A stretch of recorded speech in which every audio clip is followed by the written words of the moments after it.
Mind Goblins. I just finished this game not too long ago. What did you finish? I finished playing this game called Moon. Have you heard of it? Oh, yeah, I think you told me a little bit about it. It's pretty cool. Yeah. To give you a little backstory about Moon. It's a PS1 game from like 1995. It's like a mid to late 90s PS1 game. Didn't get an English release, Japanese only. And the only way I even heard about it was recently, I want to say within the past like 5 or 6 years, Toby Fox in an interview said that Moon was a big inspiration for Undertale. Oh, so now you're just getting around to playing it? Well, it just, I'm getting to that, which is because of Toby Fox saying that in an interview, some of the original developers that worked on Moon said, hey, wow, that's awesome. We love Undertale. Let's bring it to modern platforms and give it an official English release. Yeah. So that's what they did. So you can play it on PC, Switch, and all the modern major platforms right now. Is it similar to Undertale? It's similar in that it's quirky and weird, but you're walking around a big RPG world, and you're interacting with people that are very strange and odd, but you're showing love to them all the same. Okay. You're not really doing like combat or like, oh, I have to spare this person, quote unquote, or I have to like fight them. You're kind of getting the aftermath of battles specifically. What do I mean by aftermath, Steve? Well, let me explain. Okay. So Moon begins. The title screen, by the way, is like a TV with static and a PS1 plugged into said TV, but not turned on yet. And you starting the game is, well, the game begins, and it's some Final Fantasy parody for the most part. You name your character, the hero of the story, and you're in the castle, and you talk to the king and the royal consort, and they give you your goal, which is you have to go out into the world and slay the dragon because he's wreaking havoc upon the land. So you go south, and you just keep walking south until you come across a slime. And you hit that slime for 1 damage. And that slime hits you for 1 damage. And you hit that slime for 1 damage. And you hit that slime for 1 damage. And then it hits you for 1 damage. Until you cast a spell and do like 9,000 damage on it. The game is a complete satire of, and a breakdown almost, of the classic JRPG formula. Which is to say, once you finish that little interaction, it cuts in between certain parts of the PS1 or the game that you're supposed to be playing, right? So it cuts back to like a little bit later, and then you get like a cut, and then okay, it's a little bit later, and then you're finally at the end, and the dragon is there. You walk into its castle, and then you hear from to your left, you hear, "Stop playing that video game and go to bed." It's your mom. Your mom wants you to go to bed. And so you look over to her, and you're like, okay. And then suddenly, you're pulled into the game. Excuse me. Through the TV. Through the TV. You're pulled into the game. The reverse ring. That's what Final Fantasy VIII will do to you, I think. Excuse me. So, you get pulled into the world, and you're just like a little boy in his pajamas, essentially, right? And you walk around, and you're seeing the same world that you just saw not too long ago, but they're a little different. They're not right. The people look a little strange. The world looks weird. Everything looks similar. Like, you can tell that this is the same world that it's supposed to be, but it's not. It's the Moon world. That's what it's called. So you walk around. You can't interact with anybody until you meet Granby, who's this old lady who is the grandma of the hero who's left and hasn't been seen since. And she thinks you're the main character that you named at the beginning of the game. I didn't know that you were going to keep the name throughout the rest of the game. So my character was Plowdor for like the entirety. Okay. Sounds kind of like Hodor. Yeah, right. There was really no reason behind where Plowdor came from. I was just like, oh, Plowdor. Yeah. That goes back to me just, I name things weird and I'm doing something different with each game, right? So, she gives you a set of clothes and lets you sleep in her bed, and you get a good night's rest, and that's when you meet the Queen of Moonworld in your dream.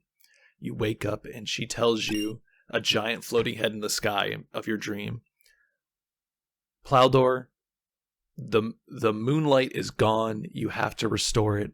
How can you restore it? Well, you must gain love. And then when you have enough love, come and see me on the moon. You have to come to the moon to restore the moonlight to the world. So the whole game, the entirety of the game, is you are Majora's Mask style, running around the town and doing stuff for your friends, doing stuff for the townsfolk. You're learning about them. You're learning their daily habits.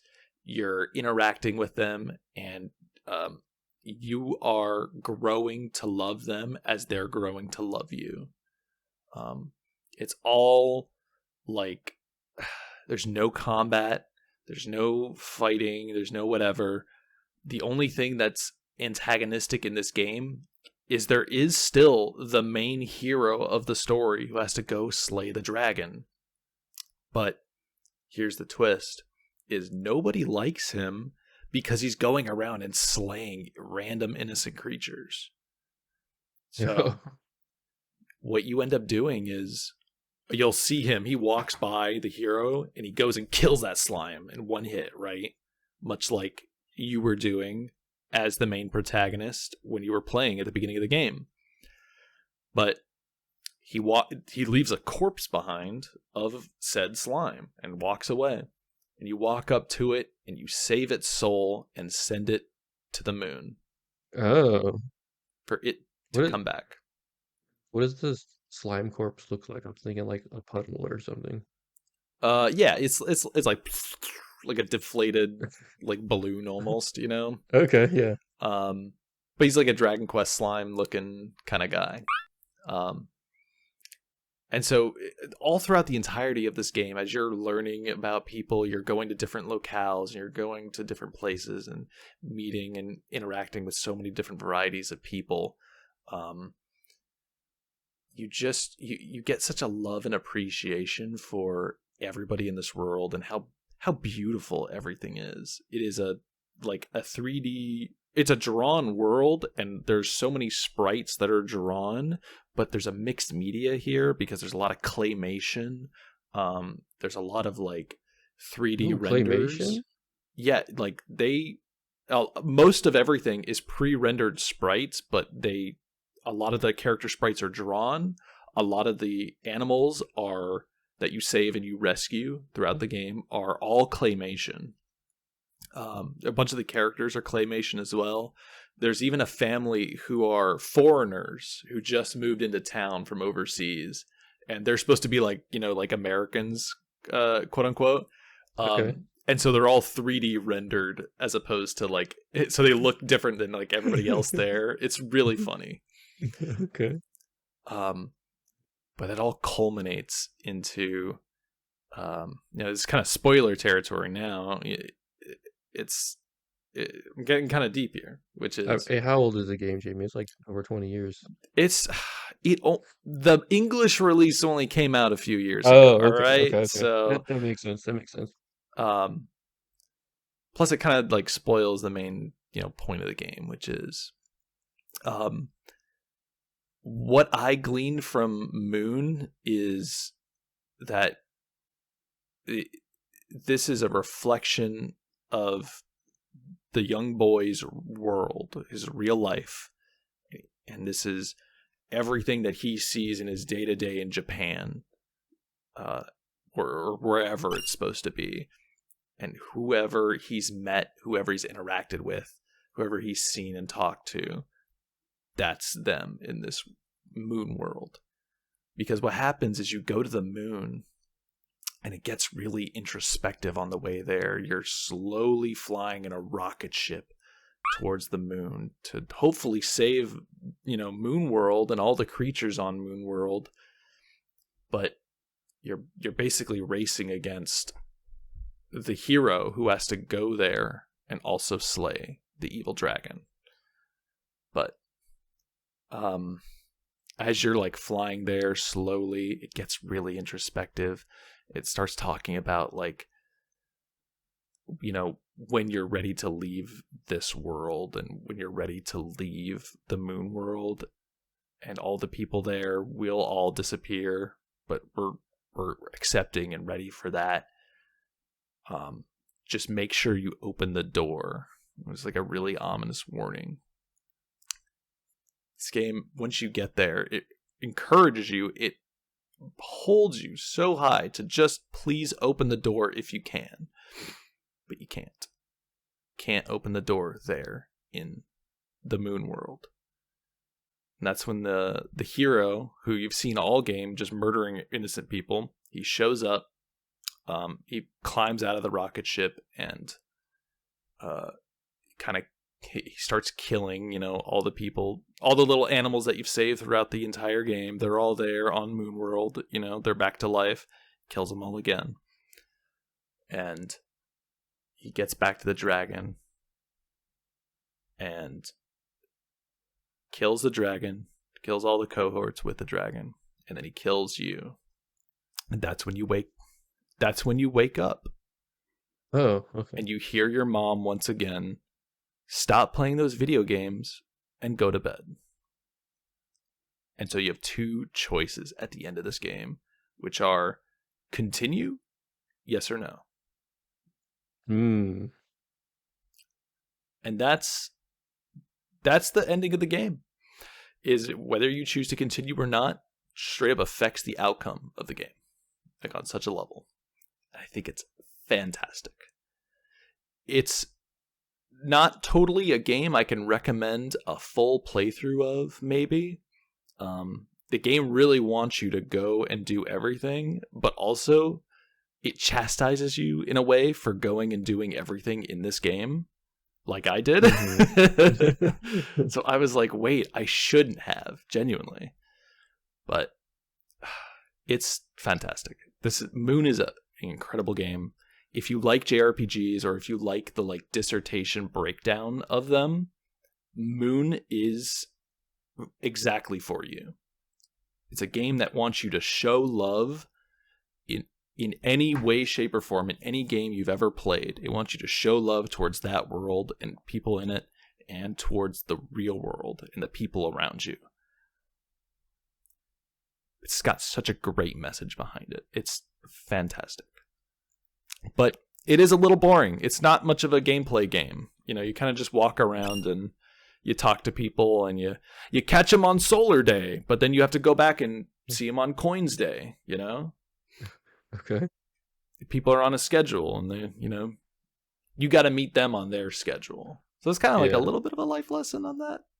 But this is one of those games that I think genuinely would have changed me if I had played it as a kid on my PS1. Yeah. So if you like those types of games, go play Moon. Yeah, sounds really cool. How much is it? I want to say it's like $20. I caught it when it was on sale. It was $10. Oh, nice. It's not very pricey at all. Yeah. But they also have a new game that just came out, the same developers, called Stray Children, that I'm meaning to check out soon, where it's like Moon-inspired Undertale, and now Stray Children is inspired of Undertale. Oh, okay. So there's like a whole recursive circle of this studio be inspiring and then being inspired of Toby Fox, which I think is dope. But that's a nice circle of life. Yeah, man. If you had to like score the game, how would you score it? I'm gonna give it 4 categories. 4 categories? Okay. There's probably 5 categories, but I'm gonna give it 4, which is the atmosphere, and the atmosphere is fantastic. The atmosphere, I would say, is the graphics. I would say it's the attention to detail. It's the world itself. All of those are top notch. The various uses of mixed media, the strange happenings that happen to you and around you. How would I say this? I don't know, just the world itself, just great. What does like the music play into the atmosphere?